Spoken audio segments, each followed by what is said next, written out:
Hello friends, welcome to my channel. இன்றைக்கி நம்ம சேனலில் ஒரு சூப்பரான புளிக்குழம்பு ரெசிபி தாங்க. அதுவும் பாவக்காய் புளிக்குழம்பு எப்படி பண்ணுறதுன்னு பார்க்கலாம்.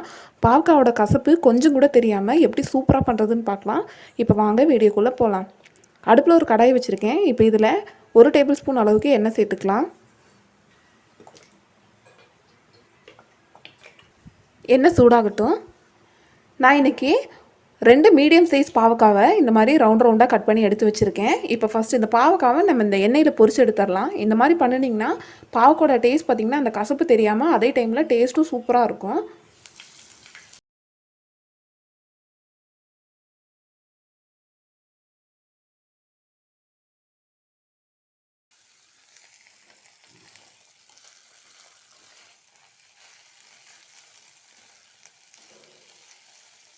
பாவக்காய் இந்த எண்ணெயிலே கொஞ்சம் நல்லா வறுபடட்டும். அதுக்கப்புறமா இதை வெளியே எடுத்துடலாம். இந்த மாதிரி நல்லா வதங்கினதுக்கப்புறம் இந்த பாவக்காயை நம்ம வெளியே எடுத்துடலாம்.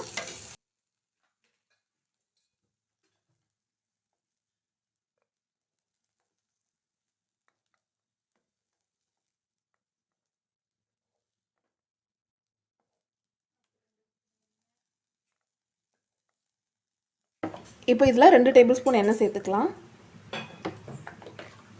1/2 ஸ்பூன் கடுகு சேர்த்துக்கலாம். 1/2 ஸ்பூன் வாக்கில் உளுந்து சேர்த்துக்கலாம்.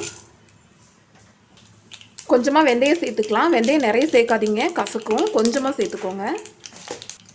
1/2 ஸ்பூன் சீரகம் சேர்த்துக்கலாம்.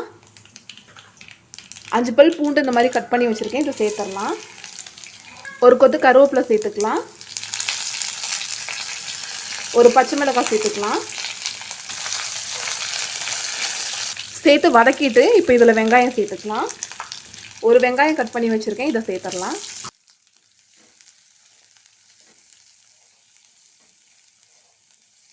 வெங்காயம் இந்த மாதிரி நல்லா வதங்கின பின்னாடி இதில் 2 தக்காளி சேர்த்துக்கிறேன்.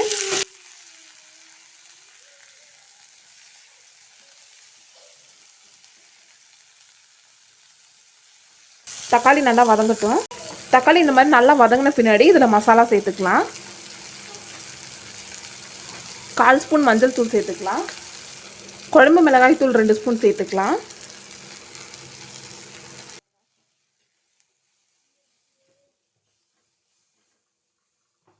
இப்போ நம்ம வறுத்து வச்ச பாகவக்காயை இதில் சேர்த்துடலாம். சேர்த்து நல்லா மிக்ஸ் பண்ணிக்கலாம்.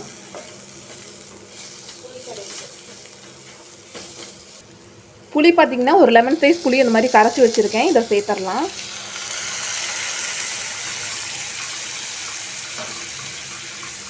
சேர்த்து நல்லா மிக்ஸ் பண்ணி விட்டுக்கலாம். தேவையான அளவு உப்பு சேர்த்துக்கலாம்.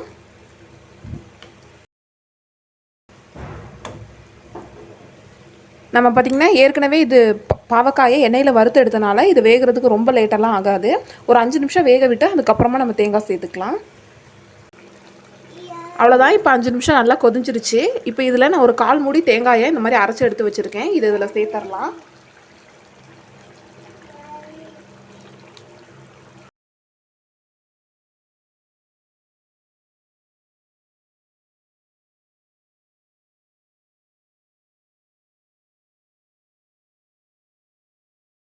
இப்போ இது நல்லா கொதியட்டும்.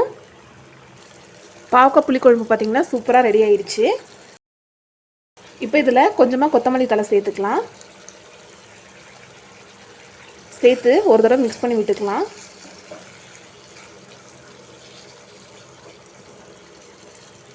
இப்போ அடுப்பை ஆஃப் பண்ணிடலாம். அவ்வளோதாங்க, நம்மளோட சூப்பரான பாவக்காய் புளிக்குழம்பு பார்த்திங்கன்னா ரெடி ஆயிடுச்சு. ரொம்ப சிம்பிளான ஸ்டெப்பில் செஞ்சிடலாம். பாவக்காய் பிடிக்காதவங்க கூட இந்த பாவக்காய் புளிக்குழம்பு பார்த்திங்கன்னா சாப்பிடுவாங்க. பாவக்காயோட கசப்பு பார்த்திங்கன்னா சுத்தமாக தெரியவே தெரியாது, அவ்வளோ சூப்பராக இருக்கும். ஸோ இந்த வீடியோ உங்களுக்கு கண்டிப்பாக பிடிச்சிருக்கும்னு நினைக்கிறேன். பிடிச்சிருந்தால் லைக் பண்ணுங்கள், ஷேர் பண்ணுங்கள், கமெண்ட் பண்ணுங்கள். மறக்காமல் நம்ம சேனலை சப்ஸ்கிரைப் பண்ணி பக்கத்தில் இருக்க பெல் பட்டனை கிளிக் பண்ணி ஆளுங்கிற ஆப்ஷனை செலக்ட் பண்ணி வச்சுக்கோங்க. அப்போ தான் நம்ம போடக்கூடிய வீடியோஸோட நோட்டிஃபிகேஷன் எல்லாமே உங்களுக்கு வரும். தேங்க்ஸ் ஃபார் வாட்சிங் ஃப்ரெண்ட்ஸ்.